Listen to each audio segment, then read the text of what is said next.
PRC ಕದನವನ್ನು ನೋಡಿದ್ರಿ. ಅಂದರೆ ಶಾಶ್ವತ ನಿವಾಸ ಪ್ರಮಾಣ ಪತ್ರ. ನೀವ್ಯಾರು ಅದನ್ನು ಕೊಡಲಿಕ್ಕೆ, ಇದು ದೇಶದ್ರೋಹದ ಕೆಲಸ ಅಂತ ಹೇಳಿದರು ಶೋಭಾ ಕರಂದ್ಲಾಜೆ. ಇದರ ಜೊತೆಗೆ ಇನ್ನು SIR ಬಗ್ಗೆನೂ ಕೂಡ, SIR ಮಾಡ್ತಿರುವಂಥ ವಿಧಾನದ ಬಗ್ಗೆನೂ ಕೂಡ ಶೋಭಾ ಕರಂದ್ಲಾಜೆ ಹುಡುಗಿದ್ದಾರೆ. ಮೊನ್ನೆ ಅಷ್ಟೇ SIRನಲ್ಲಿ ನಾವು ಅಕ್ರಮ ನೋಡಿದ್ವಿ. ರಾತ್ರಿ ಮನೆಗಳಿಗೆ ಭೇಟಿ ಕೊಡ್ತಾರೆ, ನಮ್ಮವ್ರನ್ನ ವೋಟರ್ ಲಿಸ್ಟಿಂದ ತೆಗಿತಾರೆ. ಏನಿದೆ ಅರ್ಥ? ಇದನ್ನು ಮಾಡಿದ್ದು ಯಾರು ಅಂತ ಪ್ರಶ್ನೆ ಮಾಡ್ತಾರೆ ಶೋಭಾ ಕರಂದ್ಲಾಜೆ.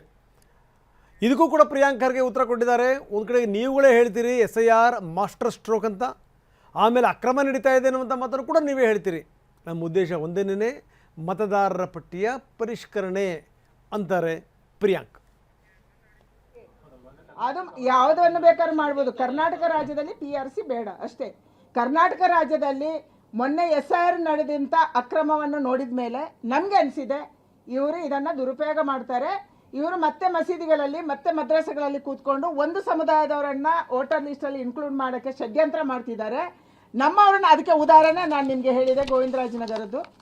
ನಮ್ಮವರನ್ನ ವೋಟರ್ ಲಿಸ್ಟಿಂದ ತೆಗಿಸೋಕ್ಕೆ ರಾತ್ರೋರಾತ್ರಿ ಯಾರಪ್ಪ ಹೋದ್ರು 5 ಗಂಟೆ ರಾತ್ರಿಗೆ ಇದರಲ್ಲಿ ನಮೂದಾಗುತ್ತೆ 4 ಗಂಟೆಗೆ ಎಷ್ಟು ವೋಟರ್ಸ್ ಇದ್ರು, ಅಂದರೆ ಸಂಜೆ 4 ಗಂಟೆಗೆ ವೋಟರ್ ಲಿಸ್ಟಲ್ಲಿ SIR ಅಲ್ಲಿ ಎಷ್ಟಾಗಿದೆ, ಎಷ್ಟು ವೋಟರ್ಸ್ ಇದ್ರು, ಬೆಳಿಗ್ಗೆ 10 ಗಂಟೆಗೆ ಎಷ್ಟಿದ್ರು, ರಾತ್ರೋರಾತ್ರಿ ಯಾರಪ್ಪ ಹೋಗಿ ಇದನ್ನು ಮಾಡಿದ್ದಾರೆ.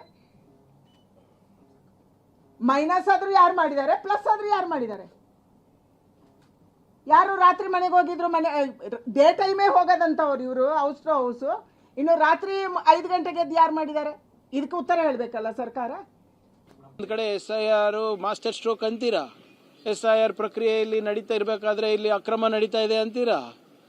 ನೀವು ಡಿಸೈಡ್ ಮಾಡಿಬಿಡಿ whether you want it or don't want it. ನಮ್ಮ ಸ್ಟ್ಯಾಂಡ್ ಭಾಳ ಕ್ಲಿಯರ್ ಆಗಿದೆ. ಮತದಾರರ ಪಟ್ಟಿ ಪರಿಷ್ಕರಣೆ ಆಗಲೇಬೇಕು, ಆದರೆ ಪಾರದರ್ಶಕವಾಗಿ ಆಗಬೇಕು. ಲೋಪಗಳನ್ನು ಸರಿಪಡಿಸಬೇಕು, ನ್ಯೂನತೆಗಳನ್ನು ಸರಿಪಡಿಸಬೇಕು. ಅದಾದಮೇಲೆ ಬಹಿರಂಗವಾಗಿ ಮಾಡಲಿ. ನಮ್ಮದು ಸಂಪೂರ್ಣವಾದಂಥ ಸಹಕಾರ ಇದೆ. ಮುಖ್ಯಮಂತ್ರಿಗಳು ಇದನ್ನು ಆಗಲೇ ಹೇಳಿದ್ದಾರೆ. ಒಂದೊಂದು ಪುಟ ಅಡ್ವರ್ಟೈಸ್ಮೆಂಟ್ ಕೊಡ್ತಾ ಇದ್ದೀವಿ. ಏನು ಮಾಡಬೇಕು, ಹೇಗೆ ಮಾಡಬೇಕು ಅಂದರೆ ನಮ್ಮ ಕೋಆಪರೇಷನ್ ಇದೆ ಅಂತಾನೆ ಅರ್ಥ ಅಲ್ವಾ. ಚುನಾವಣೆ ಆಯೋಗ ಅವ್ರ ಕಪಿಮುಷ್ಟಿನಲ್ಲೇ ಇರೋದಲ್ವಾ, ಅವ್ರು ಹೇಳಿದ್ದನ್ನೇ ಮಾಡ್ತಾರಲ್ಲ.